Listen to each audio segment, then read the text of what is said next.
Bai, hori ez. Partidu oso lehiatu, aukera gutxirekin alde bisitatik eta bueno, azkenin bueno, bai espulsiñoko jugada horrekin eta beraien gola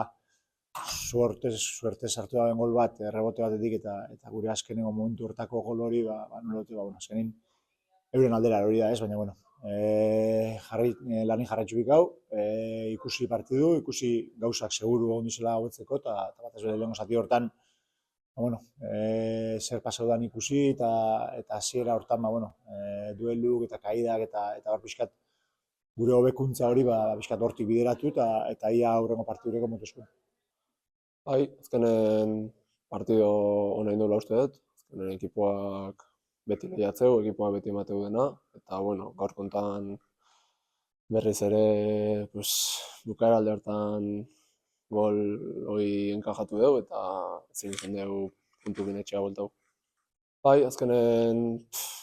gure esku daun dena aite dugula uste dut, ekipoak beti lehiatzeu, bukaera arte, beti saiatzea, baina bueno, ez tia aiatzen puntu hori, eta bueno, baina taldia gola seitze bau eta gola jarraitze bat deu, seguruna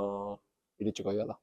Bai, azkenen etxean oso ondo sentitze geha, sendo sentitze geha, eta pues, gaur ez dian aiatu puntu hori, etxean lortzen saiatuko geha.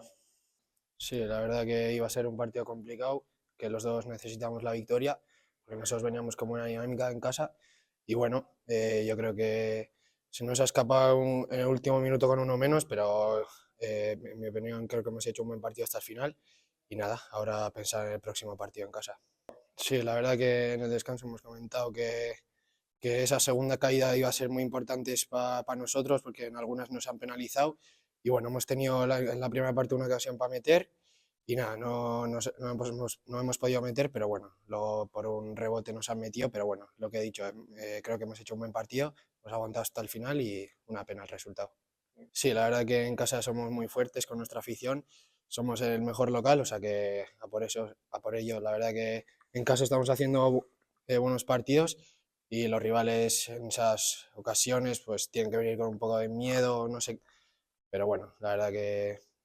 en casa muy buena dinámica y a ganar al Sporting.